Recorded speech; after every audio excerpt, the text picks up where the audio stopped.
ولاړې نو تاسو خو تاتې ور راوړ سړیا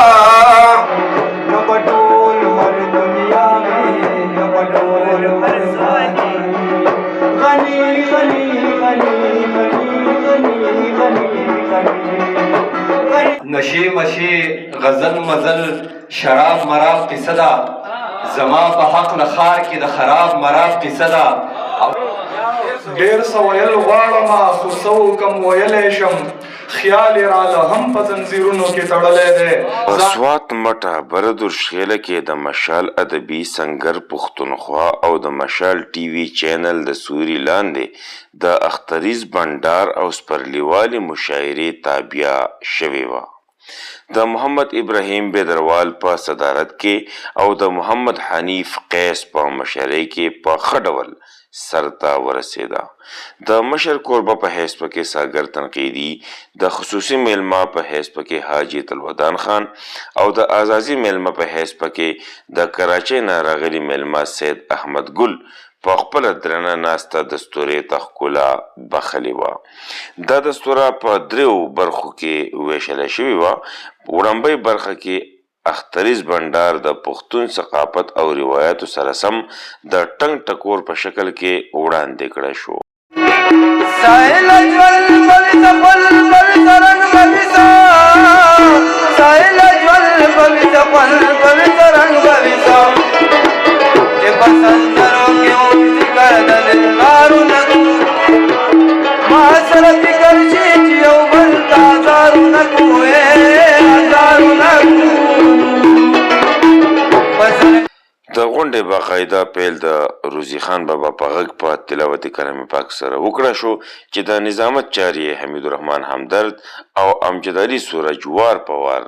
ترسره کړې چې سامعینو ترې ډېر زیات خوندونه واخیستل دویمه برخه کې د ژوندو اتلانو سراج الدین سراج او شریف الله شریف د ادبي کار او زیار ستاینه وکړه شوه همدغسې دریمه برخه کې سپرلیواله مشاعره په ښه ډول سرته ورسېده چې پکې ملګرو وار په وار خپل خوندور او ښایسته کلامونه شریک کړل د ډاکټر وحید زمان حمید الرحمن همدرد او ساجد علي بوتلتان لخوا همدغه اتلانو ته د عقیدت پیرزونې ډالۍ شوې چې پکې د شاعرانو ادیبانو نه علاوه د سیمې عام ولس هم په ګڼ شمېر سره ګډون وکړو اخر کې مشرانو خپلې خبرې څه په دا ډول غوسې کړې همدرد صاحب ته په نوي میلمنو راتلو دغه کور ته مبارکي ورکوم یو ډېر ښکلی کار شوی دی ښه کار شوی دی د فخر خبره ده دا دغه جانشین دي نو په دغه حواله به زه د خپلو خبرو آغاز د یو شعر نه وکړم وایي ګنګوسې دی د سپرلو خبرې کېږي ګنګوسې دی د سپرلو خبرې کېږي د وحدت او د جرګو خبرې کېږي او د ستاینې چې کوم ملګرو وشوه د هغوی بلها مبارکباد ورکوم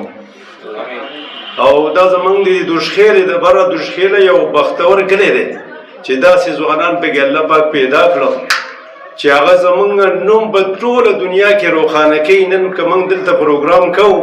نو په دنیا کې ګوټ کې زمونږ دا خبره خلک اوري او خاص کر که دوشخیلوال زمونږ یي نه هغه به په کپړو کې نه ځایږي چې زمونږ په کلي کې دا ښکلي ګلالي راغونډ شوي دي او درانه میلمانه راغلي د کم ځای نه او دا ښکلي خبرې زمونږ سره شیر کوي ساقي د سترګو غرور راوړه او نشه د شونډو قسم دی بې ستا د انا نه شاعري نه کېږي سورج صاحب د دې ابتدا کړې وه بیا ریاض حیران صاحب خدا دومره جشنونه وکړل چې تر اسمانه یې خلک ورسول مشران بیا سمیع الله ګران صاحب د لایق صاحب او د دې په اعزاز کې پروګرامونه وکړو بیا بیدروال صاحب پروګرامونه شروع کړي دي اوس حمید صاحب نو زه خو یم چې د دې ټولو دپاره د لاسونو یو پړقا وکړم دا ډېره د خوشحالۍ خبره ده چې زمونږ دا کشران لګیا دي مشران نازی سنگر پروگرام نه رہتا دا جرگی پروگرام هم ده تایی نه چې دا سوک چلی تایی نه چې دا صدارت سوک کئی تایی نه دا مشر ملما سوک ده